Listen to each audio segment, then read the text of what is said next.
दोस्तों, आज की कहानी है भगवान ऐसी पत्नी सबको दे। यह कहानी आपके दिल को छू जाएगी। सुबह का वक्त था। मैं ऑफिस के लिए लेट हो रहा था। अक्सर मैं सुबह जल्दी तैयार हो जाता हूँ, लेकिन कल शाम ऑफिस का बहुत काम था, इसलिए देर रात तक जगना पड़ा। जागने की वजह से सुबह लेट उठा, इसलिए ऑफिस जाने में देरी होने लगी।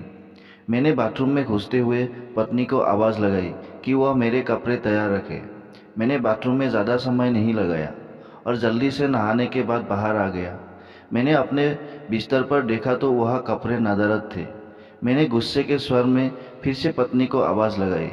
शायद वह किचन में थी, मेरे लिए खाना तैयार कर रही होगी, इसलिए उसको मेरी आवाज़ नहीं सुनाई पड़ी, या फिर कुकर की उठती तेज़ सीटी में मेरी आवाज़ दब गई होगी। इस बार मैंने गुस्से के साथ और तेज़ आवाज़ लगाई, लेकिन किचन से बड़ा प्यार से रिप्लाई आया। आई। मेरा गुस्सा अपने शर्म पर था। मुझे ऑफिस के लिए लेट हो रहा था। मैं अंदर से बुरी तरह झल्लाया हुआ था। तभी पत्नी कमरे में आ जाती है और वह सीधे अलमारी की तरफ बढ़ जाती है। मेरे मन में सवाल आया कि क्या उसने मेरी आवाज़ को सुना था या फिर सुनकर अनसुना कर दिया था। फिलहाल जो कुछ भी हो, वह मेरी तरफ देखते हुए कपड़े बिस्तर पर रख देती है और वहाँ से जाने को होती है।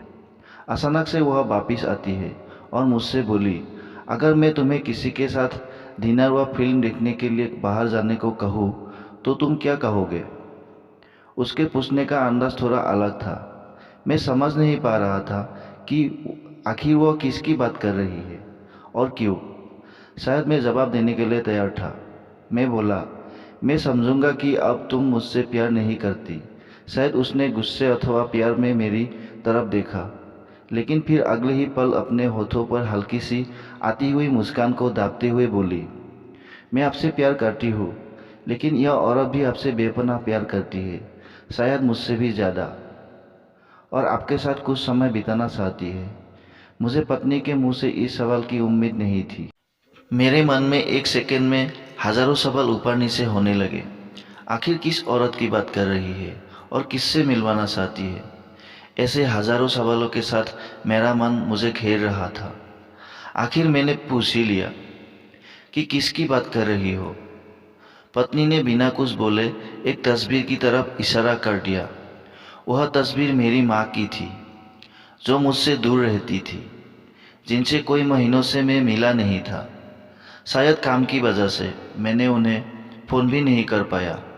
मैं अपनी व्यस्तता के कारण उन्हें समय ही नहीं दे पा रहा था। मैंने पत्नी की तरफ देखा। पत्नी ने मुस्कुराहट के साथ मेरा मोबाइल मुझे थमा दिया। मैंने माँ को फ़ोन किया और उनसे रात पर खाने और साथ में फिल्म देखने के लिए कहा। माँ मेरी आवाज़ सुनकर खामोश हो गई। शायद करुण स्वर था। तुम ठीक तो हो ना? तुम दोनों के बीच कोई परेशानी तो नहीं? माँ ने पूछा। उनके लिए मेरा एकाएक इस तरह फ़ोन करना शायद किसी परेशानी का संकेत था।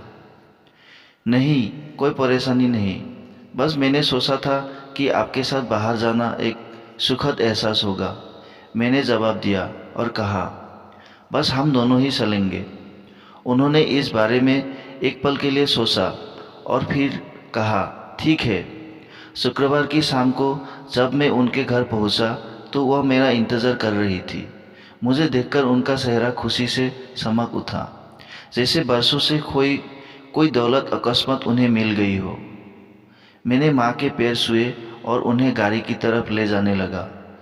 वह बार बार मेरी तरफ देखकर हल्के हल्के मुस्कुराकर गाड़ी की तरफ बढ़ रही थी। कार में माँ ने बताया कि उन्होंने अपनी एक दोस्त को बेटे के साथ खाने के लिए बाहर जाने की बात बताई है। वह काफ़ी प्रभावित थी। फिलहाल हम माँ के पसंद वाले रेस्तोरां तक पहुँच चुके थे, जो कि देखने में अब भी अच्छा और आरामदायक था। अंदर जाकर हम दोनों बैठ गए। मैंने पास रखे मेनू को उठाया और पढ़ने लगा। एकाएक मेरी निगाह माँ पर पड़ी। वह अभी भी मुझसे देख रही थी, लेकिन इस बार वह मुस्कान गायब थी। वह उदास दिख रही थी। शायद मैंने मेनू पढ़ने में तो ज़्यादा समय नहीं लगा दिया। मैंने मेनू को साइड पर रख दिया। मैंने माँ से खाने के लिए पूछा। उन्होंने मेनू की तरफ इशारा करके मुझसे कहा, तुझे याद है जब तू सोता था और हमारे साथ बाहर खाना खाने आता था, मैं भी तेरे लिए इसी तरह मेनू गौर से देखती और तेरे लिए अच्छा सा खाना ऑर्डर करती थी जो तुझको पसंद था। लेकिन अब वक्त बदल गया है, महंगाई भी बहुत हो गई है। तू शायद मेनू में कुछ नया देख रहा हो।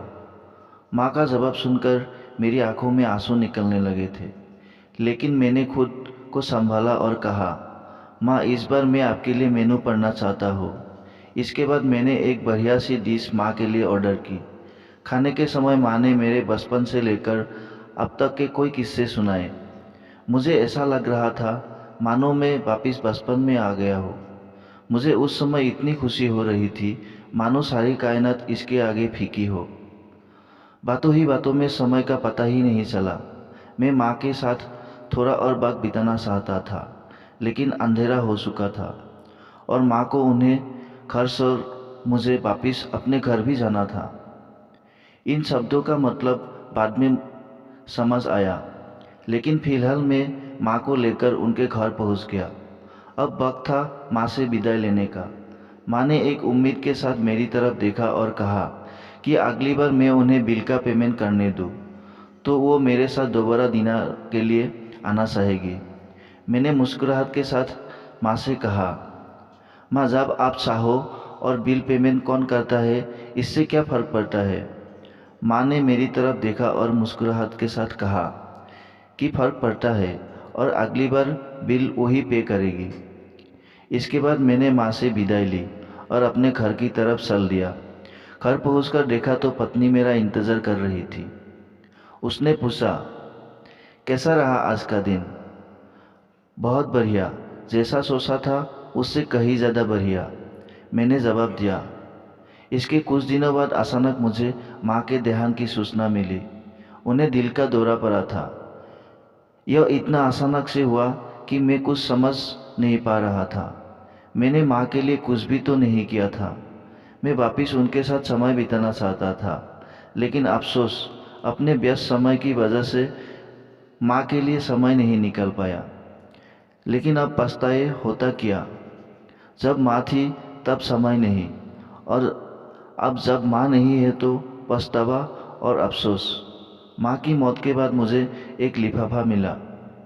उस लिफाफे में उसी रेस्तोरां की एडवांस पेमेंट की रसीद के साथ माँ का एक खत था, जिसमें माँ ने लिखा था, मेरे बेटे, मुझे पता नहीं कि मैं तुम्हारे साथ दोबारा डिनर पर जा पाऊंगी या नहीं, इसलिए मैंने 2 लोगों के खाने के अनुमानित बिल का एडवांस पेमेंट कर दिया है।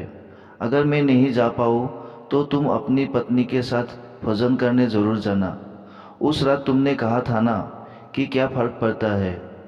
मुझ जैसी अकेली रहने वाली बूढ़ी औरत को फ़र्क पड़ता है। तुम नहीं जानते, उस रात तुम्हारे साथ बीता हर पल मेरे जीवन के सबसे बेहतरीन समय में एक था। भगवान तुम्हें सदा खुश रखे, तुम्हारी माँ। दोस्तों, इंसान को दुख अपने को खोने के बाद होता है। अगर समय रहते एहसास हो जाए तो जीवन में छोटी छोटी बातों से भी परिवार में खुशियाँ बांटी जा सकती है, और माता पिता तो जीवन की सबसे अनमोल धरोहर है। दोस्तों, कहानी अच्छी लगी तो वीडियो को एक लाइक, शेयर और चैनल को सब्सक्राइब ज़रूर कर देना। वीडियो को देखने के लिए आपको बहुत बहुत धन्यवाद।